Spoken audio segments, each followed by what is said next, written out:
The wind screamed across the Montana plains like a dying animal the night Katherine Graham stumbled into Jonas Dalton's ranch house, more frozen than alive, her lips blue as twilight. Jonas had been sitting by the fire, nursing a glass of whiskey and contemplating the loneliness that had become his constant companion since he had taken over the ranch 3 years ago after his father passed. At 32 years old, he had resigned himself to a solitary existence, convinced that no woman would want to share the harsh realities of ranch life in the Montana Territory. The year was 1881, and while the world was slowly modernizing out here in the wilderness near Winslow, life remained brutal and unforgiving. The pounding on his door came so suddenly and desperately that Jonas nearly dropped his glass. He crossed the wooden floor in 3 long strides, yanking open the door to find a woman collapsed against the frame, her clothes inadequate for the blizzard raging outside, her entire body trembling with violent shivers. "Good God," Jonas breathed, immediately scooping her into his arms. She was light, too light, and he could feel the ice crystals that had formed in her dark hair melting against his warm skin. He kicked the door shut behind them and carried her directly to the fire, settling her into his own chair, the closest spot to the flames. Her eyes fluttered open briefly, revealing striking green irises clouded with exhaustion and fear. "Please," she whispered through chattering teeth, "they are following me." Jonas did not ask questions, not yet. Instead, he grabbed every blanket he owned, wrapping them around her shaking frame, then went to heat water for tea. His hands worked efficiently, the practiced movements of a man accustomed to handling emergencies on his own. He had doctored enough cattle and horses through harsh winters to know that warming someone too quickly could be dangerous, but she needed heat, and she needed it soon. "Can you hold this?" he asked, bringing her a cup of hot tea laced with honey. Her hands shook so badly that he had to guide the cup to her lips, helping her take small sips. She winced as the warmth hit her throat, but she drank obediently, her eyes never leaving his face. "Thank you," she managed after several minutes, her voice still weak but steadier. "I did not think I would make it. I saw your lights from the road and just started walking." "You walked through that storm." Jonas glanced toward the window where the blizzard continued its assault. "You are lucky you did not die out there." "I would rather die in a blizzard than face what I was running from," she said quietly, and something in her tone made Jonas's jaw tighten. He settled himself on the hearth, giving her space but staying close enough to help if she needed it. "Who is following you?" Katherine took another sip of tea, and some color was finally beginning to return to her cheeks. She was beautiful, Jonas realized with a start, even half frozen and clearly terrified. Her dark hair fell in waves past her shoulders, and her face had a delicate strength to it, like she had known hardship but refused to let it break her. "My stepfather," she said finally. "Garrett Morgan. He runs the Morgan Trading Company out of Helena. After my mother died 6 months ago, he decided that I should marry his business partner, a man named Silas Turnbull who is 53 years old and already buried 2 wives under suspicious circumstances." Jonas felt anger kindle in his chest. "You did not want to marry him." "I told Garrett no. I told him 100 times, but he said I was being foolish and ungrateful, that Turnbull would provide for me, and that I should be honored by the offer." Katherine's hands tightened around the cup. 3 days ago, I overheard them planning the wedding for next week. They were not going to ask my permission. Garrett said if I refused at the altar, Turnbull would just take me anyway, and no one would interfere. The casual cruelty of it made Jonas's blood boil. He had seen enough of the world to know that women often had little say in their own lives, especially when money and power were involved. "So you ran." I took what money I had saved, bought a train ticket to Winslow because I remembered my mother mentioning a cousin who lived somewhere in this area, and I ran. Her voice cracked slightly. But when I got off the train this morning, I saw two of Garrett's men on the platform. They had followed me. I managed to slip away and started walking, hoping to find help, but the storm came up so suddenly, and I got turned around in the snow.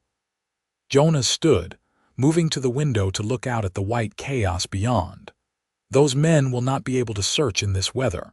You are safe for tonight at least. He turned back to her. As for tomorrow and the days after, we will figure something out.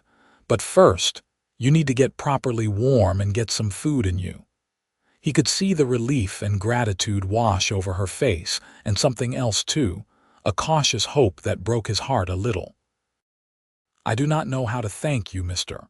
Jonas Dalton, and you are Katherine, Katie, she said softly. Everyone calls me Katie.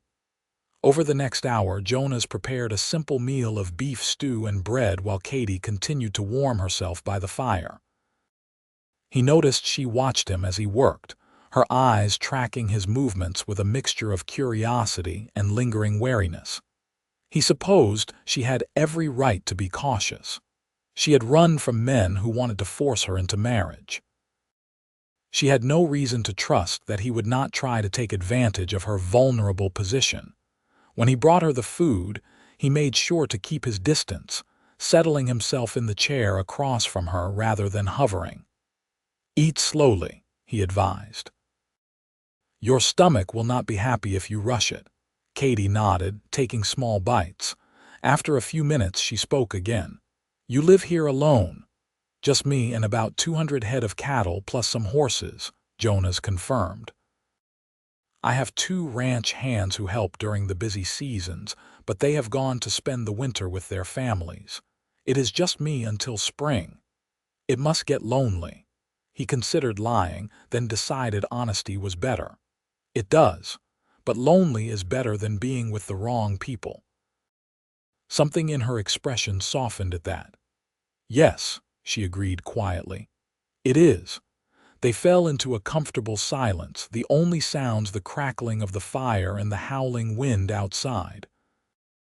Jonas found himself studying her when he thought she was not looking, noting the way the firelight played across her features, the determined set of her jaw despite her obvious exhaustion. She was not just beautiful. There was a quality to her, a resilience that drew him in. You should sleep, he said eventually. You can take my bed, I will stay out here by the fire. I cannot take your bed, Katie protested immediately. You have already done so much, I insist. You have been through an ordeal and you need proper rest. When she looked like she might argue further, he added gently, Please, Katie, let me do this. She searched his face for a long moment, then nodded. Thank you, Jonas. He showed her to his bedroom, a simple space with a sturdy bed covered in thick quilts, a washstand, and a chest of drawers. There is water in the pitcher if you want to wash up. I will be right outside if you need anything. Katie stood in the doorway, looking suddenly lost and very young. Jonas, why are you helping me? You do not know me. I could be lying about everything. He met her eyes steadily. You are not lying. I can see that. And as for why I am helping you, it is because it is the right thing to do. No woman should be forced into marriage against her will. No person should be hunted like an animal for wanting freedom. He paused, then added quietly, Besides, I know what it is like to feel alone in the world. I would not wish that on anyone. Tears shimmered in her eyes, but she blinked them back. You are a good man, Jonas Dalton. After she closed the door, Jonas returned to the main room and built up the fire. He settled himself in his chair with another blanket, but sleep did not come easily. His mind kept returning to the woman in his bedroom, to the fear in her eyes when she spoke of her stepfather and his business partner, to the gratitude in her voice when she thanked him. He was in trouble, he realized. He had known her for only a few hours, but already he felt protective of her in a way that went beyond simple hospitality. There was something about Katherine Graham that called to something deep inside him, something he had thought dead and buried with all his abandoned hopes for a future that included more than just him and his cattle. The storm raged for 3 days. During that time, Jonas and Katie settled into an unexpected rhythm. He taught her how to make coffee the way he liked it, strong enough to wake the dead. She showed him how to make biscuits that actually rose instead of turning into hard lumps. They played cards in the evenings, and Jonas discovered that Katie had a competitive streak and a wicked sense of humor that caught him off guard and made him laugh more than he had in years. On the second day, when the wind died down enough for Jonas to check on the animals in the barn, Katie insisted on coming with him. She had borrowed some of his clothes, rolling up the sleeves and pant legs, and looked adorably ridiculous in the oversized garments. But she worked hard, helping him break ice on the water troughs and distribute hay without complaint, even though her hands were clearly not accustomed to such rough work. "You do not have to do this," Jonas told her as they worked side by side. "You are my guest." "I am not going to sit inside while you do all the work," Katie replied firmly. "You have given me shelter and safety. The least I can do is help with the chores." That night, as they sat by the fire after dinner, Katie told him more about her life. She had grown up in Ohio, the daughter of a schoolteacher and a shopkeeper. Her father had died when she was 15, and her mother had remarried a year later to Garrett Morgan, a businessman who seemed charming at first but revealed his true nature once the marriage was secure. "He was never cruel to my mother, not physically," Katie said, staring into the flames. "But he was controlling. He made all the decisions, managed all the money. Mother used to be so vibrant and full of life. By the end, she was like a ghost, just going through the motions." She swallowed hard. "The doctor said it was pneumonia that killed her, but I think she just gave up. She was tired of fighting." Jonas reached over and took her hand without thinking. "I am sorry you lost her." Katie looked down at their joined hands, then back up at his face. "Thank you. She would have liked you, I think. She always said the measure of a man was not in his words but in his actions." "My father used to say something similar," Jonas said. "He told me that a man's character shows in how he treats those who can do nothing for him." He smiled slightly. "He was a hard man in many ways, my father, but he was fair. He taught me to work the land, to respect the animals, to keep my word." "He would be proud of you," Katie said softly. "You have built a good life here." "It is a lonely life, though," Jonas admitted, the words coming easier than he expected. "I always thought I would have a family by now, children running around, a wife to share everything with. But the right woman never came along, and then my father got sick, and I had to focus on keeping the ranch going, and the years just slipped by." 32 is not so old," Katie pointed out. "How did you know I am 32? She smiled. "You mentioned it the first night when you were making tea. You said something about being 32 and still not knowing the proper way to make tea for a lady." Jonas laughed, surprised that she had remembered such a small detail. "Fair enough. And what about you? How old are you, Katherine Graham?" 23. Almost 24. My birthday is next month, February 10th. They sat in comfortable silence for a while, hands still clasped, and Jonas realized with a start that holding her hand felt natural, like something he had been doing for years rather than days. The realization should have frightened him, but instead it felt right, like a piece of a puzzle sliding into place. On the third day, the storm finally broke. Jonas woke to sunshine streaming through the windows and a stillness that felt almost eerie after days of howling wind. He rose from his chair by the fire, his back protesting the uncomfortable sleeping arrangement, and went to start coffee. Katie emerged from the bedroom a few minutes later, already dressed. The storm has stopped. Yes. Jonas poured 2 cups of coffee and handed her one. Which means we need to talk about what comes next. Katie wrapped her hands around the cup, her expression troubled. Garrett's men will start searching again as soon as they can get around. Probably, Jonas agreed. So we need to decide what you want to do. I can take you to your mother's cousin if you can remember where they live. Or I can take you to the sheriff in Winslow, see if he can help protect you from your stepfather. I do not actually know where my mother's cousin lives, Katie admitted. I just knew they were somewhere in this area.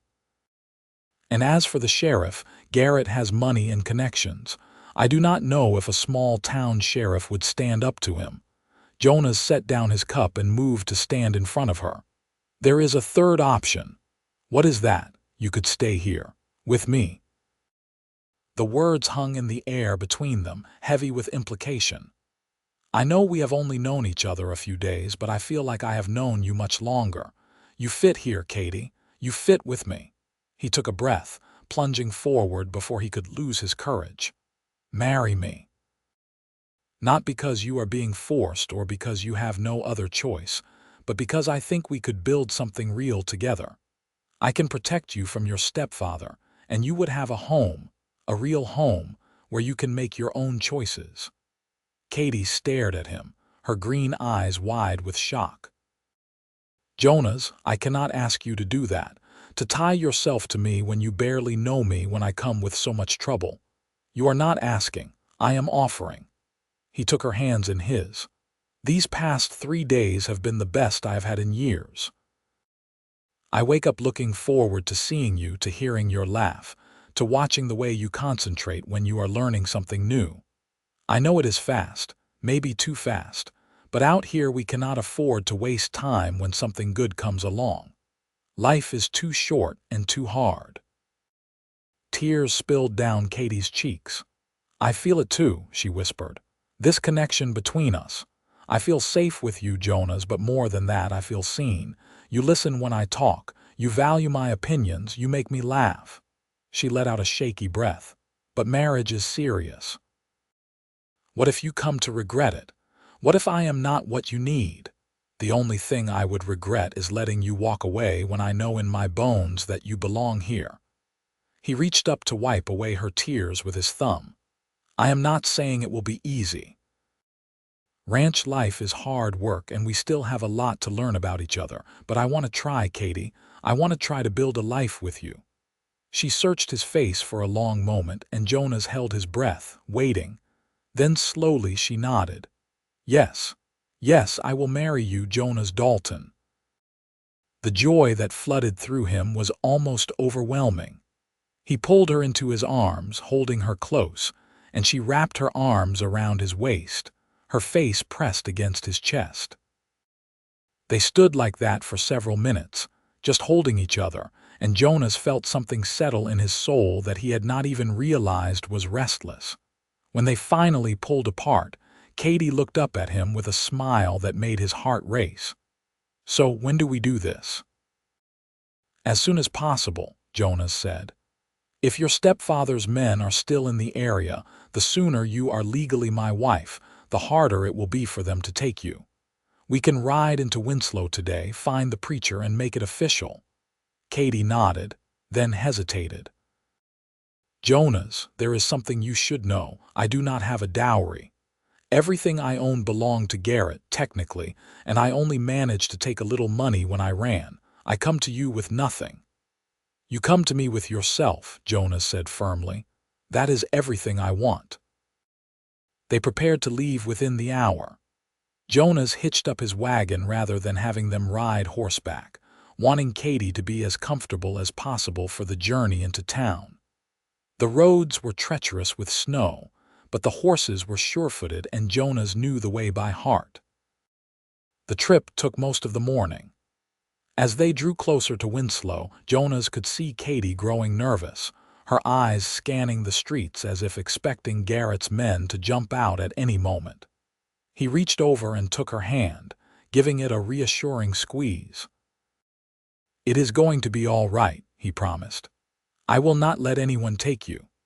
Winslow was a small town, just a handful of buildings clustered along a single main street, but it had the essentials including a general store, a saloon, a small hotel, and a church with a parsonage next door. Jonas drove the wagon directly to the church, helping Katie down before knocking on the parsonage door. The preacher who answered was a thin, elderly man with kind eyes and a gentle smile. "Jonas Dalton, good to see you, son. What brings you to town on such a cold day?" "Good morning, Reverend Palmer. This is Katherine Graham, and we would like you to marry us." Reverend Palmer's eyebrows rose in surprise. "Marry you? Well now, this is unexpected. Come in out of the cold." They followed him into the small parlor where a fire burned cheerfully in the hearth. The Reverend's wife appeared with tea, and they all settled into chairs. Reverend Palmer looked between Jonas and Katie with a thoughtful expression. "I have to say, Jonas, I am surprised. I have known you for 3 years and never heard you mention a young lady. This seems rather sudden." Jonas glanced at Katie, who nodded encouragingly. "It is sudden, Reverend, I will not lie about that, but it is also right. Katie came to my ranch seeking help during the storm, and in the past few days, I have come to care for her deeply. I want to make her my wife and give her a home."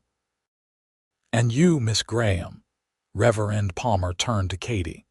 "Do you enter into this marriage freely? No one is forcing you." "No one is forcing me," Katie said clearly.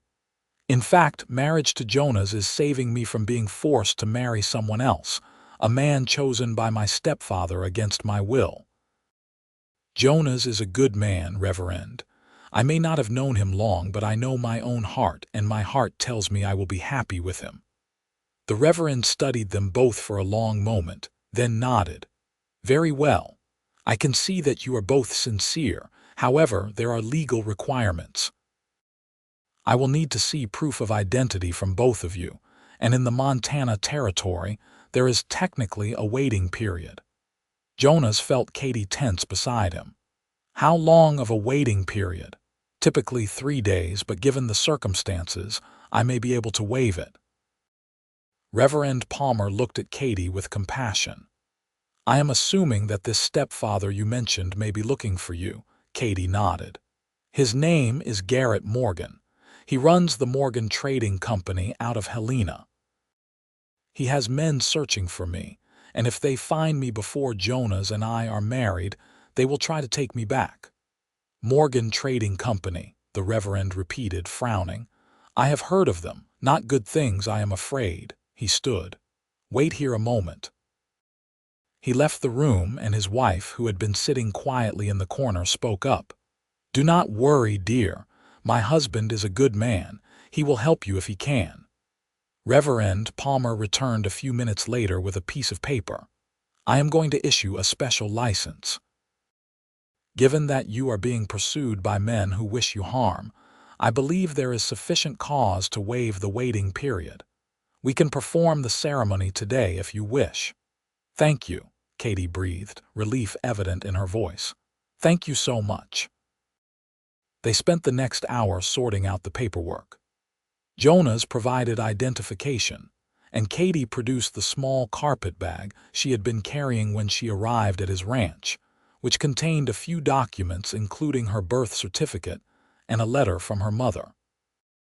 The Reverend examined everything carefully, making notes, then declared himself satisfied. "Now then, do you have rings?" Reverend Palmer asked. Jonas felt his stomach sink. In his rush to protect Katie and make her his wife, he had not even thought about rings. "No, I am sorry. I did not think." "Wait here." Mrs. Palmer stood and left the room, returning a moment later with a small wooden box. She opened it to reveal a simple gold band. "This was my mother's ring. I would be honored if you would use it for your ceremony. You can purchase your own later if you wish, but at least you will have something for today." Katie's eyes filled with tears again. "That is so kind. Are you sure?" "Quite sure, dear." Mrs. Palmer smiled warmly. Every bride deserves a ring on her wedding day.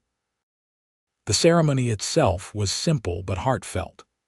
They stood in the small church, with Mrs. Palmer as their witness, and Reverend Palmer led them through the traditional vows.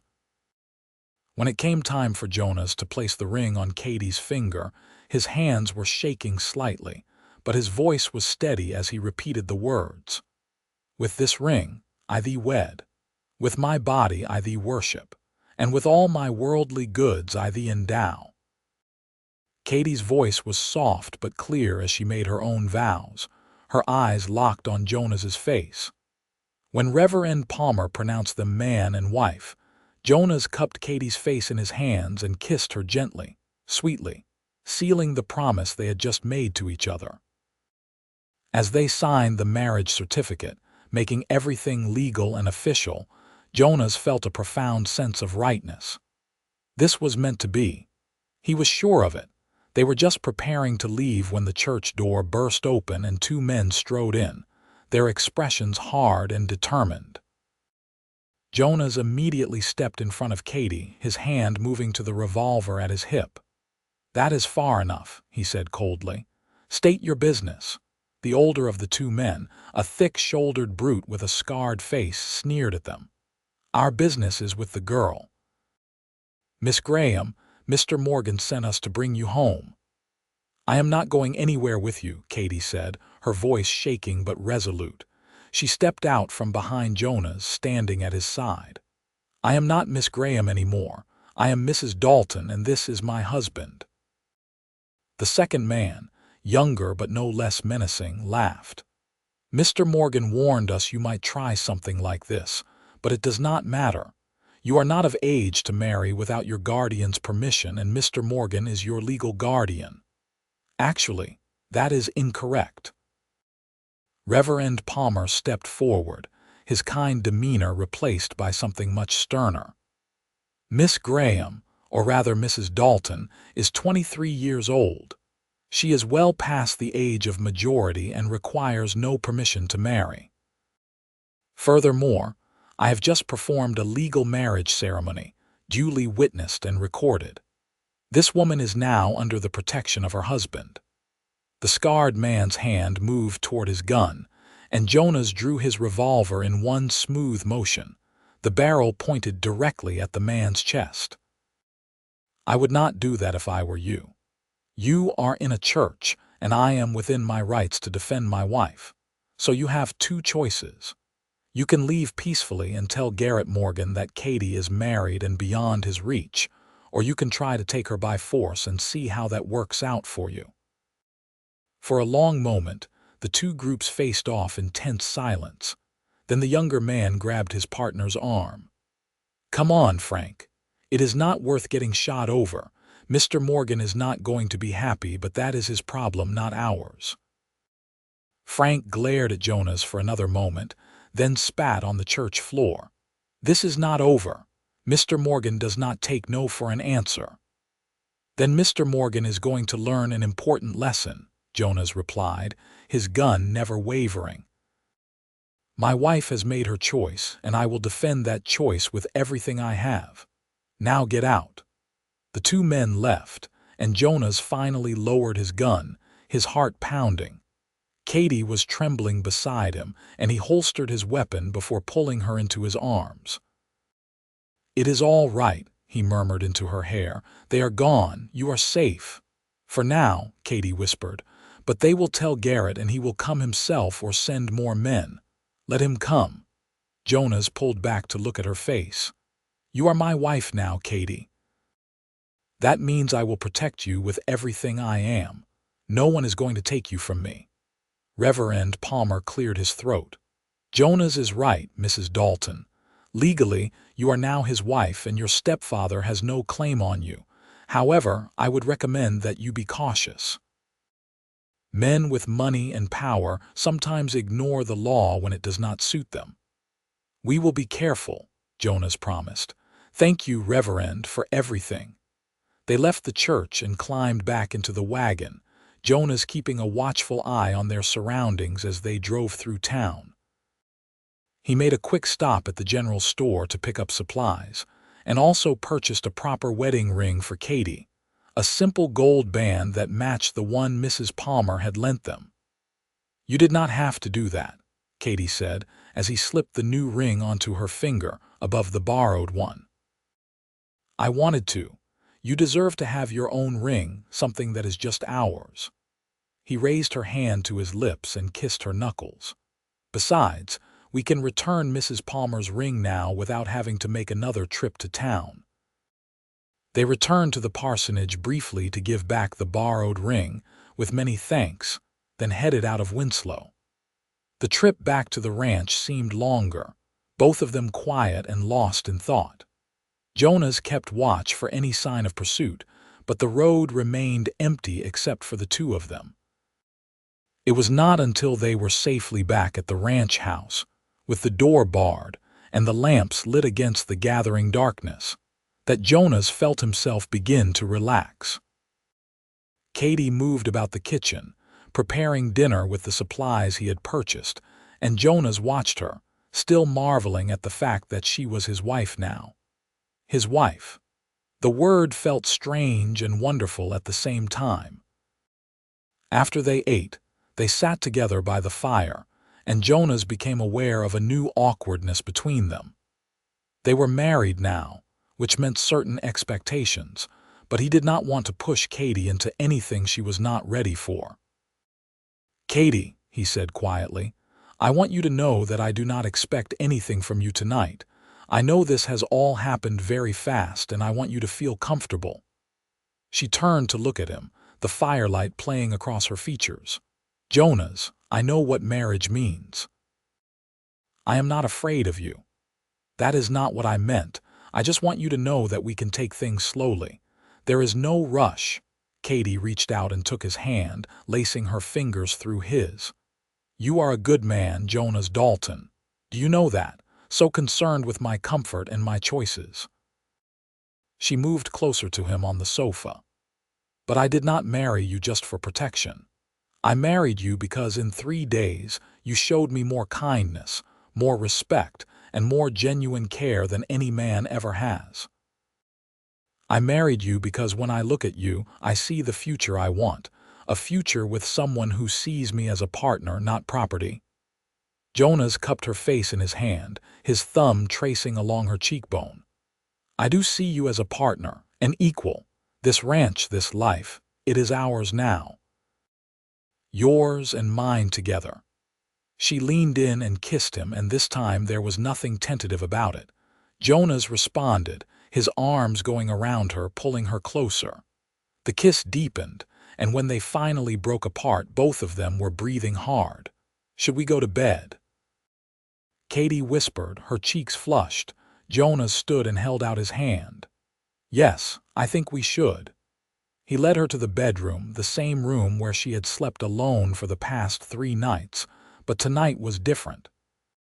Tonight they were husband and wife, and as Jonas closed the door behind them, he sent up a silent prayer of thanks to whatever force of the universe had brought this woman into his life. They came together slowly, learning each other, and Jonas made sure to be gentle, attentive to Katie's responses. She was not experienced, he realized, and he took his time, wanting her first time to be good, to be something she would remember with pleasure rather than pain. Afterward they lay tangled together, Katie's head on Jonas's chest, his arm around her, holding her close. "Are you all right?" he asked softly. "More than all right," Katie replied, her voice drowsy and content. "I am happy, Jonas, truly happy." He pressed a kiss to the top of her head. "So am I, so am I." The next few weeks passed in a blur of happiness. Jonas taught Katie everything about running the ranch, from milking the cow to mending fences. She proved to be a quick learner and a hard worker, never complaining about the difficult or dirty tasks. In turn, she brought warmth and life to the ranch house, cooking meals that were far better than Jonas's bachelor fare, arranging the furniture to make the space more welcoming, and filling the rooms with her laughter. They developed their own rhythms and routines. Jonas would wake early to handle the morning chores while Katie prepared breakfast.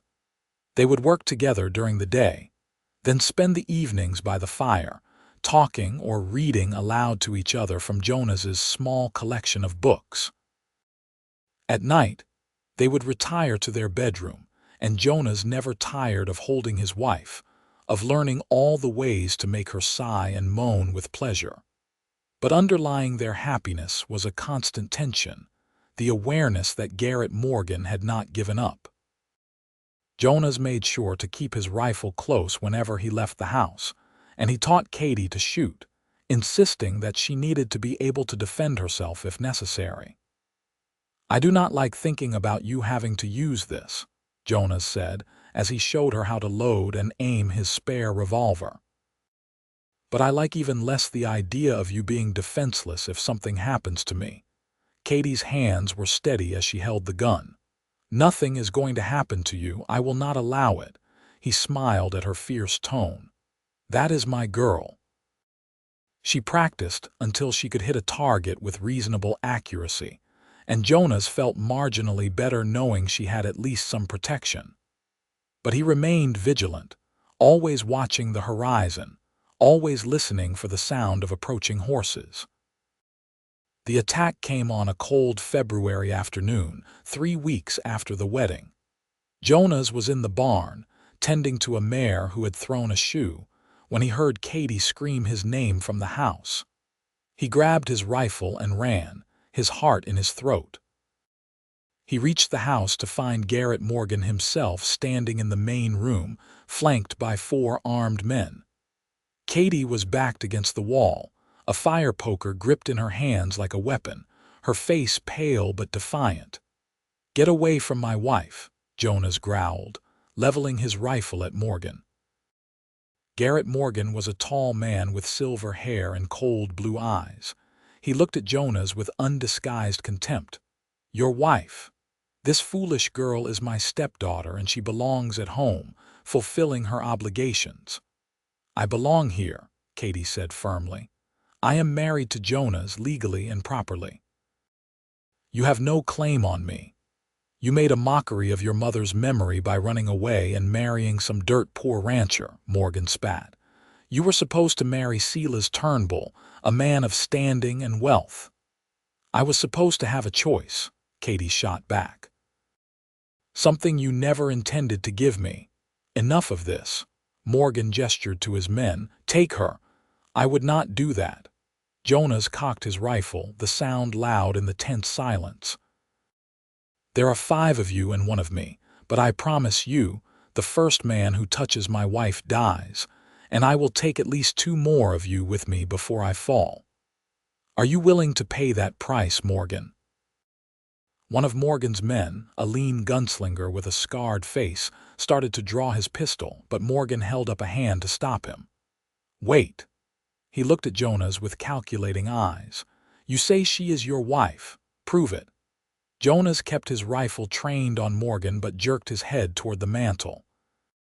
"The marriage certificate is there, signed by Reverend Palmer and witnessed. Katie is my wife under the law and you have no right to her."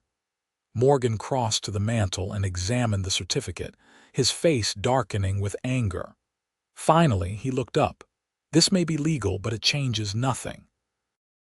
Katherine had responsibilities, debts that need to be paid." "I had no debts," Katie said. "Everything belonged to you. You made sure of that after my mother died. Your mother's medical care was expensive. The debts are real, and now that you are married, they fall to your husband." Morgan smiled coldly. "I am owed $5,000, Mr. Dalton. Can you pay that?" Jonas felt his stomach drop. $5,000 was a fortune, more than he could raise even if he sold half his herd. "That is a lie. Katie told me her mother was sick for only a few weeks before she passed. There is no way medical care could cost $5,000. There are other debts, business debts. Your wife's mother signed papers." Morgan pulled a folded document from his coat. "You see, all quite legal. So you can either pay me the $5,000, or Katherine comes with me to work off the debt as Silas Turnbull's wife." "That is not legal," Jonas protested. "Katie cannot be forced to marry someone else. She is already married to me." "No, but she can be arrested for theft," Morgan said smoothly. "You see, several pieces of my late wife's jewelry went missing after Katherine ran away. Valuable pieces worth considerably more than $5,000. Unless the debt is paid, I will have Katherine arrested and charged with theft." Katie's face went white. "I did not steal anything. I never took any of Mother's jewelry." "Can you prove that?" Morgan asked mockingly. "I have witnesses who will swear they saw you take the jewelry box." "I have an insurance claim being filed. The sheriff in Helena is already looking for you." Jonas saw the trap clearly now. Morgan had manufactured evidence to force Katie's hand, to give him leverage. Even if they fought the charges, it would take time and money they did not have, and in the meantime, Katie could be sitting in jail. "How long do I have to pay the debt?" Jonas asked, his mind racing. "1 month," Morgan said. "If you can come up with $5,000 in 1 month, the debt is cleared and I will drop all charges. If not, Katherine comes with me." "Fine. 1 month. But Katie stays here with me. I do not trust you not to just take her if she sets foot off this ranch." Morgan considered, then nodded. "Agreed. You have until March 10th. If I do not have my money by then, I will return with the sheriff and warrants and your precious wife will be arrested." He turned to leave, then paused. "Oh, and Mr. Dalton, do not think you can run. I have people watching the stage lines and the train stations. If you try to leave with Katherine, I will know, and I will have her arrested as a fugitive." After Morgan and his men left, Katie collapsed into Jonas's arms, shaking. "I am so sorry. I have brought this nightmare down on you." "Hush. None of this is your fault." Jonas held her tight, his mind already working on the problem. $5,000 in 1 month. It was nearly impossible, but he had to try. He would not lose Katie, not now, not after he had finally found her. Over the next few days, Jonas explored every option he could think of.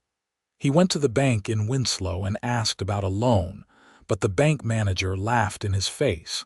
His ranch was not worth enough to secure that kind of money. He sent telegrams to his 2 ranch hands, asking if they knew of any work that paid well, but their responses were not helpful. Katie watched him exhaust himself with worry, and finally she took his hands and made him sit down. "Jonas, there is no way to raise that kind of money in a month. We both know it. Maybe I should just go with Garrett, face the charges." "No," Jonas's voice was flat and final. "I will not allow that. I will not allow that monster to destroy your life." "But what other choice do we have?" Jonas stood and paced the room, his frustration evident. Then suddenly he stopped, an idea forming. "The cattle drive." "What?" "Every spring, the ranchers around here gather their herds and drive them to the railhead in Miles City. The buyers there pay better prices than the local market. If I could get my cattle there ahead of the usual drive, catch the buyers while they are hungry for stock, I might be able to make enough money." Katie frowned. "But you said the spring drive is not for another 2 months. We only have 1 month. The weather has been mild this year. If I start now, pushing hard, I could make it to Miles City and back in time. It is a risk. The weather could turn. I could lose cattle along the way, but it is the only chance we have." "Then I am coming with you," Katie said immediately. "No, it is too dangerous. You need to stay here where it is safe." "Jonas, I am not staying here alone knowing that Garrett's men could come back at any time. Besides, you said yourself that this is our ranch, our life together. That means we face the dangers together too." Jonas wanted to argue, but he could see the determination in her eyes. And truthfully, he did not like the idea of leaving her here alone either. "All right, We go together, but you have to promise me that you will follow my lead and not take unnecessary risks. I promise. They spent the next 2 days preparing for the drive. Jonas gathered his entire herd, just under 200 head of cattle. It was not a huge herd, but if he could get them to Miles City in good condition and negotiate well, it might be enough. He packed supplies for the journey, made sure they had plenty of ammunition and warm clothes, and tried not to think about all the things that could go wrong. They set out on a gray February morning, the cattle moving reluctantly in the cold. Jonas had done drives before, but never so early in the year and never with just 2 people. Normally, a herd this size would require at least 4 or 5 drovers, but he and Katie would have to make do. The first few days were brutal. The cattle did not want to move, and Jonas and Katie spent exhausting hours riding back and forth, keeping the herd together, pushing stragglers forward. Katie proved herself to be a capable rider and a quick learner, anticipating problems before they became serious. Jonas found himself falling even more in love with her as he watched her work, never complaining despite the cold and the exhaustion. They slept in shifts, one of them always awake to watch for predators or cattle trying to wander off. When they did sleep, they huddled together in their bedrolls, sharing body heat and stealing a few moments of comfort. On the 5th day, the weather turned. A cold rain began to fall, making the ground muddy and treacherous. The cattle became even more difficult to manage, and Jonas knew they were all at risk of catching pneumonia if the rain continued. He pushed them toward a rocky area he remembered from previous drives, a place where some overhanging cliffs provided shelter. They made it to the shelter just as the rain turned to sleet. Jonas and Katie worked quickly to get the cattle settled, then took refuge under one of the larger overhangs, building a small fire from wood that had remained dry beneath the rocks. "We may need to wait out the storm here," Jonas said, checking the sky. "It looks like it could last a day or 2. "We do not have a day or 2 to spare," Katie pointed out, shivering despite the fire. "I know. But if we try to move the cattle in this weather, we will lose half of them and we will not make any money on cattle that die along the trail." He pulled her close, wrapping his coat around both of them. "We will make it work, Katie. Somehow we will make it work." The storm lasted a day and a half. When it finally cleared, they discovered they had lost 3 head of cattle, animals that had wandered off during the worst of the weather and likely perished. Jonas felt each loss like a blow, knowing that 3 fewer cattle meant that much less money, but there was nothing to be done except press on. They continued north, and the weather improved slightly, enough that they could make better time. Jonas taught Katie more about managing cattle on the trail, and she taught him patience when he got frustrated with the slow progress.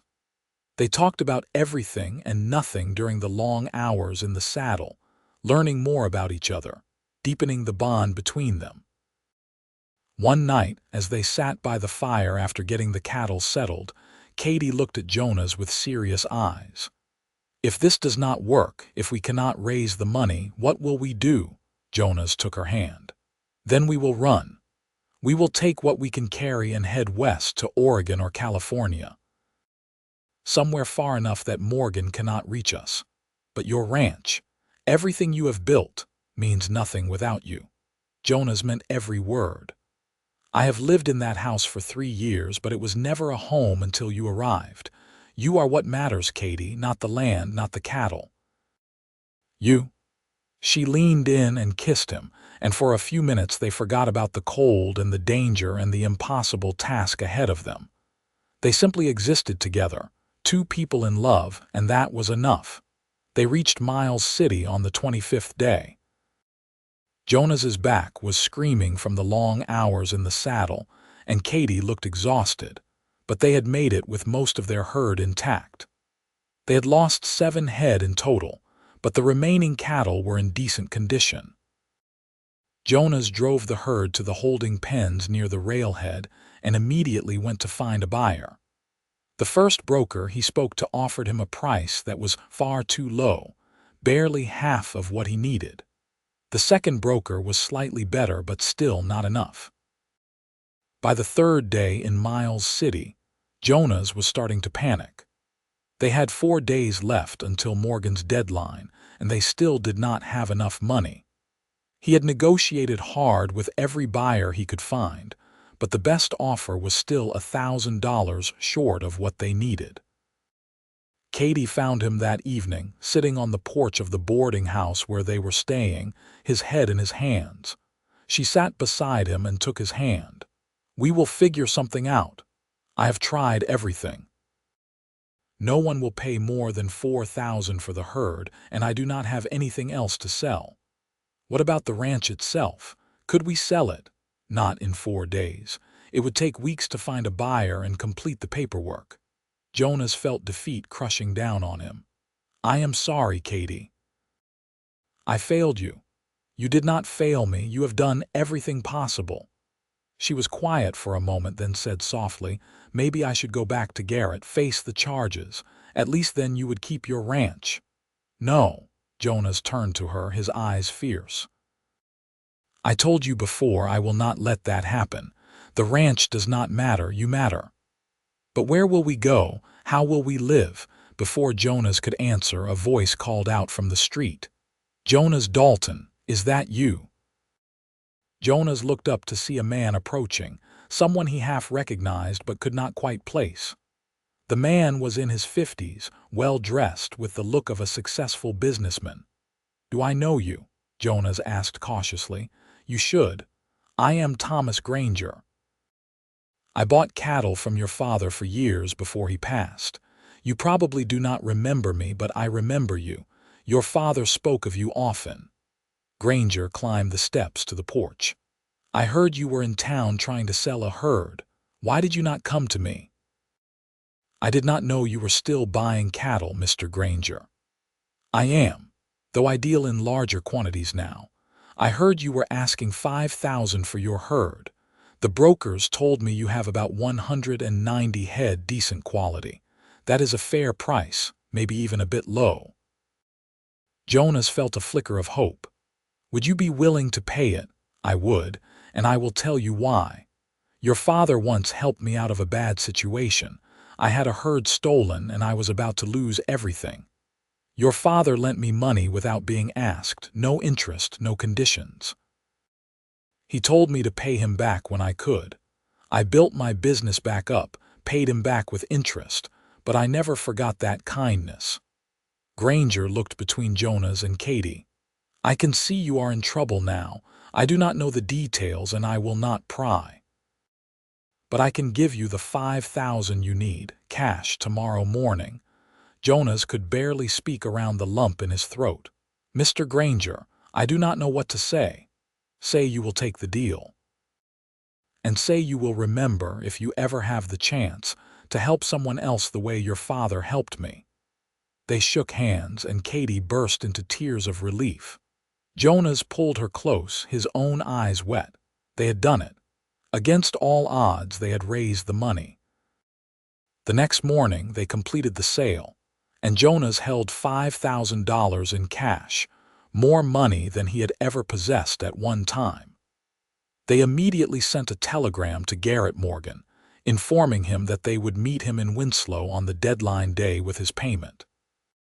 The journey back to Winslow was much faster without the cattle. They took the train, arriving a full day ahead of schedule, and went directly to Reverend Palmer to ask him to act as a witness to the payment. On March 10th, Garrett Morgan arrived at the church with his men. Jonas was waiting, with Katie beside him, Reverend Palmer, and also the sheriff, whom the Reverend had insisted should be present to ensure everything was done properly. "You have the money?" Morgan demanded without preamble. Jonas pulled out the cash and counted it out slowly on the Reverend's desk. $5,000, as agreed. Now give me the papers showing the debt is cleared and drop the false charges against my wife." Morgan's face was tight with anger as he signed the papers declaring the debt paid in full. Then he produced another document, a statement withdrawing the theft charges against Katie. The sheriff examined all the documents carefully, then nodded. "This all appears to be in order. Mr. Morgan, you have been paid. Mrs. Dalton is cleared of all charges. This matter is now closed." "She should have married Silas," Morgan said bitterly. "She would have had a much better life than slaving away on a failing ranch with a nobody." Katie stepped forward, her voice calm but firm. "I am happier than I ever was in your house, Garrett. Jonas treats me with respect and love, things you know nothing about. My mother deserved better than you, and I certainly do." Morgan looked like he wanted to say more, but the sheriff cleared his throat meaningfully. "I think it is time for you to leave, Mr. Morgan. You have no further business here." After Morgan and his men left, Jonas and Katie stood in the church holding each other. "It is really over," Katie whispered. "We are finally free." "We are," Jonas agreed. "Now we can really start our life together." They returned to the ranch that same day, and it felt like coming home in a way it never had before. Jonas looked at the familiar buildings and land with new eyes, seeing it as Katie must see it, not as a lonely outpost, but as a place where they could build their future together. The spring passed in a blur of hard work. Without the cattle, Jonas had to focus on other ways to make the ranch profitable. He bought some chickens and expanded the vegetable garden. He took work breaking horses for other ranchers in the area, and Katie sold eggs and baked goods in Winslow. It was not easy and money was tight, but they were happy. In May, Katie came to Jonas with news that made his heart soar. "I am with child," she said, her face glowing. "We are going to have a baby." Jonas picked her up and spun her around, both of them laughing with joy. When he set her down, he kissed her thoroughly. "When?" "The doctor thinks sometime in late December or early January. A winter baby." Over the next months, Jonas watched Katie's belly grow with a mixture of awe and fierce protectiveness. He insisted she not overwork herself, taking on more of the chores so she could rest. Katie protested that she was pregnant, not ill, but she was secretly touched by his concern. In July, Jonas's 2 ranch hands returned, and with the extra help, they were able to take on more work. Jonas used some of their savings to buy a small starter herd of cattle. It would take years to build back up to where they had been before the drive to Miles City, but they were making progress. Katie transformed the ranch house room by room, making it truly theirs. She sewed curtains for the windows, hooked rugs for the floors, and started collecting things for the baby. Jonas built a cradle with his own hands, carefully sanding and finishing the wood until it was smooth and safe. On a cold January night, Katie went into labor. Jonas rode through the darkness to fetch the doctor from Winslow, his heart in his throat, praying that both Katie and the baby would be all right. The doctor arrived and took over, sending Jonas to wait in the main room while he attended to Katie. The hours that followed were the longest of Jonas's life. He paced the floor, jumped at every sound from the bedroom, and prayed more fervently than he ever had. Finally, just as dawn was breaking, he heard the sound he had been waiting for, the cry of a newborn baby. The doctor emerged a few minutes later, smiling. "You have a son, Mr. Dalton. A healthy boy, and your wife did beautifully." Jonas rushed into the bedroom to find Katie propped up against the pillows, exhausted but radiant, holding a tiny bundle wrapped in blankets. "Meet your son," she said softly. Jonas sat on the edge of the bed and looked down at the red, squalling infant in Katie's arms. His son. His and Katie's son. The love that flooded through him was so intense it was almost painful. "He is perfect," Jonas whispered. "You are perfect." He kissed Katie's forehead. "Thank you. Thank you for everything." They named the baby James after Jonas's father, and he became the center of their world. Jonas discovered that he loved being a father, and he spent every free moment with his son, marveling at each small change and development. As James grew from infant to toddler, the ranch continued to prosper. Jonas built up his herd slowly but surely, and he gained a reputation in the area as an honest dealer and a good horseman. Katie became known for her kindness, always ready to help a neighbor in need, and they made true friends among the other ranching families. In 1884, when James was 3 years old, Katie gave birth to a daughter they named Julia. 2 years after that, another son arrived whom they called Daniel. The ranch house that had once seemed too large and empty for Jonas alone now rang with children's laughter and felt almost too small. Jonas added rooms to the house, expanding it to accommodate their growing family. He bought more land, increasing the size of the ranch. Through hard work and careful management, they built something solid and lasting, something they could be proud of.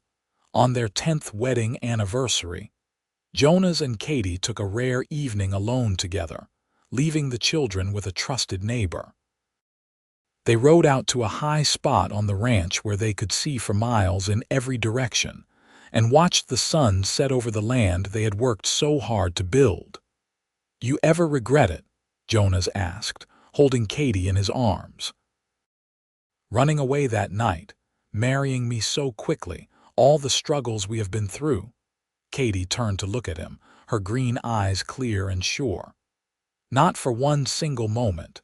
You saved my life that night, Jonas, not just from the cold, but from a future that would have killed my spirit. You gave me freedom and love and a real home.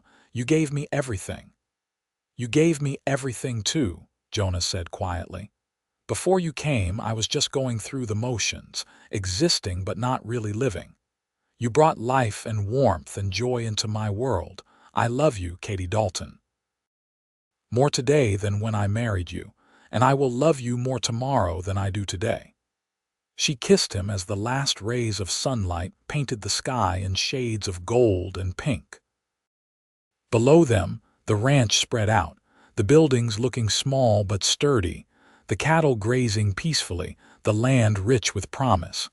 They had started with nothing but hope and determination. They had faced down threats and overcome impossible obstacles. And through it all, they had built something beautiful together. A life, a family, a home. As they rode back to the house as darkness fell, they could see the lamps burning in the windows, warm and welcoming. Their children would be waiting for them, eager to tell them about their day. Tomorrow would bring new challenges and new work, as every day did on a ranch. But tonight, riding side by side through the Montana darkness, Jonas and Katie were simply two people in love, grateful for the warmth they had found in each other, grateful for the life they had built, and looking forward to all the years still to come. The children grew as children do. James inherited his father's love of the land and his mother's determination, becoming Jonas's right hand on the ranch by the time he was 16. Julia proved to have a gift with horses, able to calm even the most fractious animals with her gentle touch. Daniel was the scholar of the family, always with his nose in a book, dreaming of becoming a teacher like his maternal grandmother had been. Jonas and Katie encouraged each child to follow their own path, never forcing them into roles they did not want. It was a philosophy born from their own experiences, from Katie's flight from a forced marriage and Jonas's belief in the importance of choice and freedom. In 1895, when James was 19, he married a girl from a neighboring ranch, a practical young woman named Sarah who fit into the family as if she had always been there. Jonas and Katie became grandparents 2 years later when Sarah gave birth to twin boys, and the ranch house once again filled with the sounds of young children. Julia chose not to marry, instead focusing her energies on breeding and training horses. She built up a successful business, selling well-trained stock to ranchers and cavalry units throughout the territory. Katie worried sometimes that Julia was lonely, but Julia always insisted she was happy with her choices. Daniel did become a teacher, just as he had dreamed. He took a position at the school in Winslow and married one of his fellow teachers, a quiet woman named Ellen who shared his love of books and learning. They had 3 daughters who visited the ranch every summer, bringing stories of town life and city ways. Through it all, Jonas and Katie remained the heart of the family. They were the ones everyone turned to for advice, the ones who could settle any dispute, the ones whose love for each other remained so obvious and so strong that it gave everyone around them hope for their own relationships. On a warm summer evening in 1906, Jonas and Katie sat on the porch of their ranch house, watching the grandchildren play in the yard. Jonas was 67 now, his hair more gray than brown, his body bearing the marks of a lifetime of hard work. Katie was 59, with silver threads in her dark hair and lines around her eyes from years of squinting into the sun and smiling at her family. 25 years, Katie said softly. Can you believe it has been 25 years since we married? Sometimes it feels like yesterday, Jonas replied, taking her hand. I can still see you as you were that first night, half frozen on my doorstep. I can still remember the moment I knew I loved you. When was that? Katie asked, though she had heard the story many times before. The second morning you were there. You were standing by the window looking out at the snow and the sunlight was in your hair. You turned and smiled at me, and I felt something shift in my chest. I knew right then that I did not want you to ever leave. Katie squeezed his hand. I knew I loved you when you stood up to Garrett's men in the church. You were so fierce, so determined to protect me. In that moment, I knew I would be safe with you, that you would always put me first. One of the grandchildren, a little girl of about 4, came running up to the porch. Grandpa, Grandpa, tell us a story. Soon all the grandchildren had gathered around, settling on the porch steps and in the grass, their faces turned up expectantly. Jonas looked at Katie, who nodded encouragingly. What kind of story do you want to hear? Jonas asked. Tell us how you and Grandma met, the little girl insisted. Tell us the romantic story. And so Jonas told them, editing out the darker parts for young ears, but keeping the heart of the tale. He told them about a brave woman who ran away to save herself from a terrible fate. He told them about a lonely rancher who found his heart's desire in the middle of a blizzard. He told them about a love that grew from kindness and respect into something deep and lasting. The children listened with wide eyes, and when Jonas finished, the oldest grandson, already 14 and at the age where he thought he was too sophisticated for such stories, said quietly, "That is the best love story I have ever heard." "It is our love story," Katie said, smiling at Jonas. "And it is true, every word of it." As the sun set and the children were called away to bed by their parents, Jonas and Katie remained on the porch, holding hands as they had done for so many evenings over the past 25 years. "You think we will get another 25 years?" Katie asked softly. "I do not know," Jonas admitted. "But however much time we get, I will spend it loving you. That is one thing I can promise." They sat together as the stars came out, 2 people who had found each other against all odds and built a life together through determination, hard work, and love.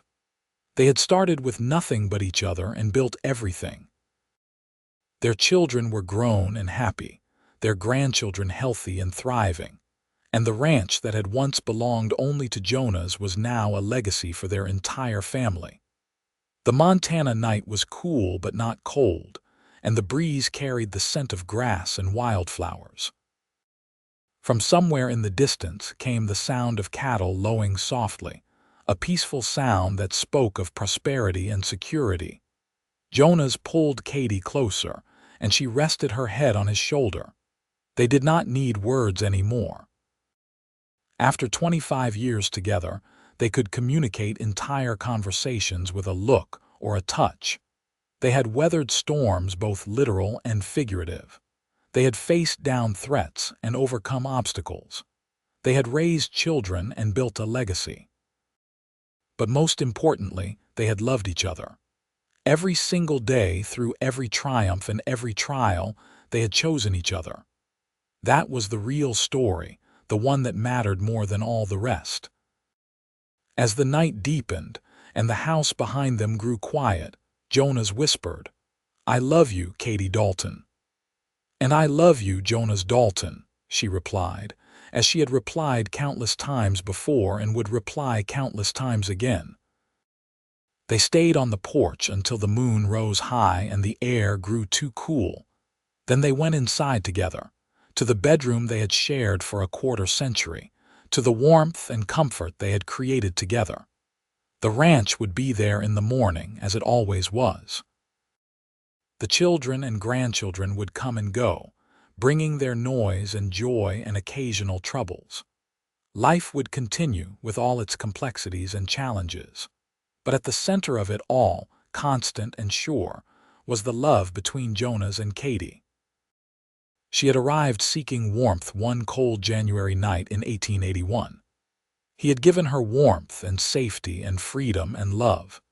And in return, she had given him everything he had never dared to hope for: a partner, a family, a home filled with laughter and love.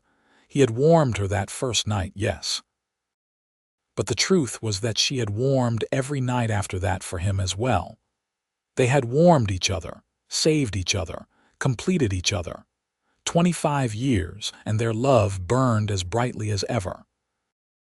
It would continue to burn, a beacon of warmth and hope for however many years God granted them. And when their time finally came, they would face that together too, as they had faced everything else. For now, though, they had tonight and each other, and that was more than enough. That was everything. Their story had begun with a desperate knock on a door during a blizzard. It continued through decades of joy and struggle, growth and change. And it would go on, written in the lives of their children and grandchildren, a legacy of love that would outlast any individual life. Jonas Dalton had lived alone for years, resigned to solitude. Katherine Graham had fled from a future that would have destroyed her spirit. Together, they had found something neither could have found alone: a love that transformed them both, a partnership that made them stronger, a life that was worth every hardship they had endured to build it. The Wild West was taming around them. Montana was becoming more settled, more civilized. The days of open range and cattle drives were slowly giving way to fenced properties and modern methods. But some things remained timeless: the land, the sky, the bonds of family, and the power of true love. As Jonas and Katie lay in bed that night, their bodies curved together in the familiar way of long married couples, they knew they had been blessed. Not with an easy life, but with a meaningful one. Not with riches, but with something far more valuable: each other. The wind whispered around the ranch house, gentle now rather than the howling blizzard of that long-ago January night. Inside, all was warm and peaceful. Outside, the Montana plains stretched away into darkness, but even the darkness held no fear for them. They had each other. They had their family. They had their home. And they had their love, constant and true, warming every night just as it had warmed that very first one when Katie stumbled through Jonas's door and into his life, into his heart, forever.